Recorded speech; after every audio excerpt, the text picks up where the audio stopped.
Hey y'all, I'm back with part 5. In this one, I'm going to go ahead and talk about how Vice President Harris responded after Donald Trump made his statements on abortion. So, Vice President Harris went on to say that Donald Trump specifically picked his 3 Supreme Court justices for the specific intention of overturning Roe v. Wade, which they did end up doing, and now in over 20 states, there are abortion bans making it illegal for doctors to provide medical care, even sometimes in situations when women are having a miscarriage. They have to get to a really desperate point before they can even kick in any assistance. This screen grab here is from Axios, and it gives you a little diagram right here of what the state laws are. The dark red, this is as of July of 2024, so this year.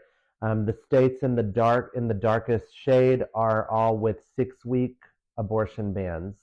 So that's pretty crazy because a lot of times women don't even find out that they're pregnant at that point, and that's all because the Supreme Court overturned Roe v. Wade in 2022.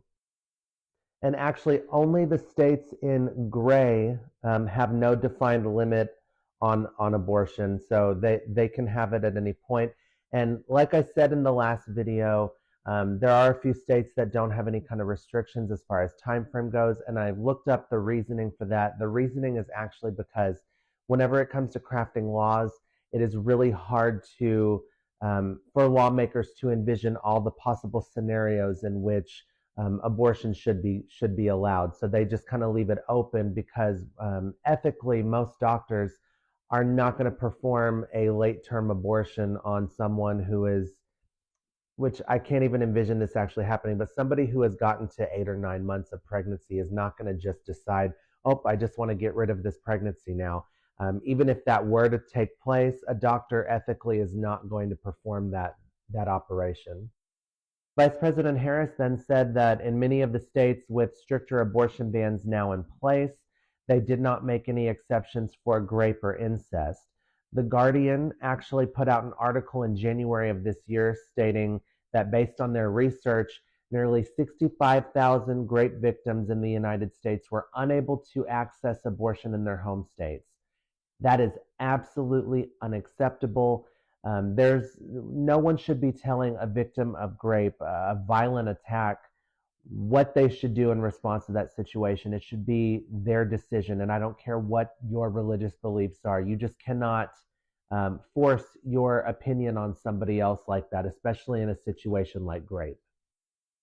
Vice President Harris said that if she is elected president, she promises to sign back into law the protections that were provided by Roe v. Wade, which was the standing law for over 50 years.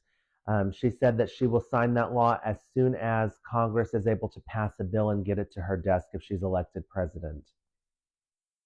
And actually, in most of the polls that have been done on whether Americans support reinstating Roe v. Wade, the majority of people tend to say yes, that they would support that. It's in pretty overwhelming numbers. You can look that up.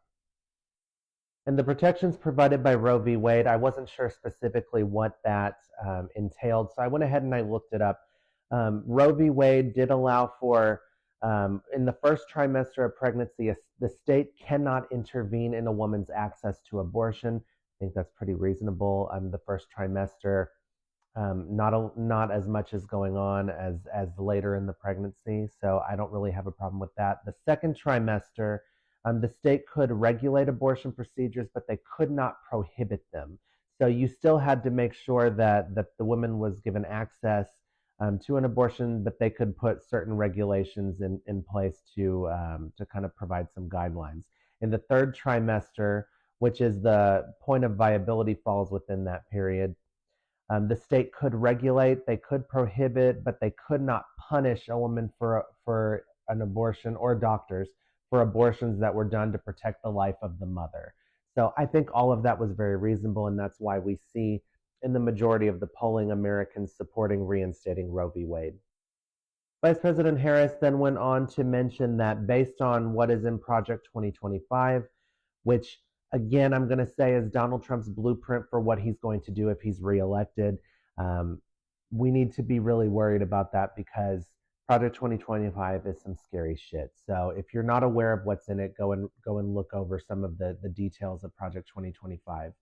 But based on what's in Project 2025, Donald Trump would sign a national abortion ban and empower an official to monitor pregnancies and miscarriages in the United States. That is some scary shit. Donald Trump claimed that that is a lie. He said he would not sign an abortion ban because he thinks it should be left up to the states. The moderators then pressed him on that and asked him if Congress passes, if he wins and gets a Republican Congress, if they were to pass an abortion ban, would he veto that? He wouldn't really answer the question. He said that that won't happen. The moderators then mentioned that J.D. Vance, his running mate, said that Donald Trump would veto an abortion ban, and Donald Trump said that him and J.D. Vance hadn't discussed it, and he refused to commit to that and said that we don't even need to discuss it because something like that's not going to happen. That's a pretty weird way to say that you're not going to sign an abortion ban, and I think he's trying to give himself wiggle room so that he can follow the agenda of Project 2025, which does call for a national abortion ban. So we need to make sure that we prevent him from even getting into office. We need to elect Kamala Harris and allow for her to sign Roe v. Wade into law permanently. I'm going to go ahead and continue the discussion in the next video because this one's getting kind of long. Thanks for watching, everyone. Stay tuned for part 6.